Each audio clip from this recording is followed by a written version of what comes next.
Kevin Mitnick is known as the king of all hackers, with aliases like the Condor and the Dark Side Hacker. Mitnick's exploits stem back to his youth in the late 70s, where he began taking advantage of the system by tricking the Los Angeles bus transfer system to get free rides. As he aged, Mitnick found his gift for code and began hacking into big-name companies like Nokia, Motorola, IBM, and eventually, the Pentagon. Millions of dollars of information passed through his hands before he was finally arrested in 1995. Hardly deterred, Mitnick went on the run from the FBI for 3 years and was the most wanted computer criminal of his time, before he was sentenced to 4 more years in jail. Mitnick didn't consider what he was doing as hacking and referred to it politely as social engineering. At one point, a judge found him so threatening that he placed him in solitary confinement because he thought Mitnick could start a nuclear war by whistling codes into a payphone. The dangerous British hacking duo of Matthew Bevan and Richard Price took the world for a potentially deadly ride for several weeks in their youth back in 1994. They began by attacking the Pentagon's network for several weeks and progressed further by stealing battlefield simulations. If that wasn't enough, they started intercepting messages from US agents stationed in North Korea and accessed sensitive material from a Korean nuclear facility. This was all incredibly alarming to the US because at the time, Price and Bevan were using US systems to infiltrate information from Korean systems, which, simply put, nearly sparked an international incident.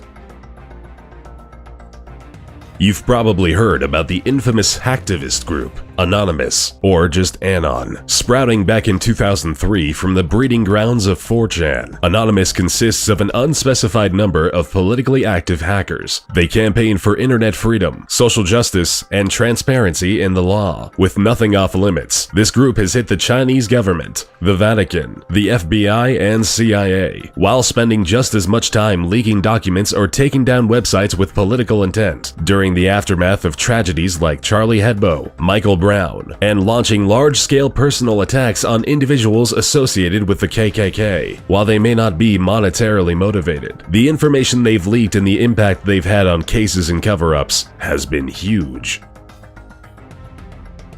Little is known about Astra, which is the net alias of this notorious hacker, who spent half a decade in the mid-2000s stealing high-profile weapons technology data and software. Astra would quickly sell this information to people and organizations across Brazil, South Africa, the Middle East, and the rest of the world. While no one knows how much money he was able to make or where it went, the damages he caused are estimated between $250 and $361 million. Strangely, even after all of the destruction caused, Astra was never publicly identified, even when Greek authorities arrested and detained this threatening hacker in 2008. Speculations and rumors say that he is a 58-year-old Greek mathematician and is serving 6 years in jail somewhere. Gary McKinnon infiltrated over 97 US military and NASA servers in just a year during 2001. He deleted sensitive data, software, and files that cost the US government $700,000 in recovery charges due to the severity of the damage. Confident in his skills, McKinnon, who went by the alias Solo, taunted the military by posting, "Your security system is crap. I am Solo. I will continue to disrupt at the highest levels." Strangely enough, McKinnon wasn't in it for any kind of monetary gain, and it turns out he was just looking for files containing evidence of extraterrestrial life, which, according to McKinnon, he found.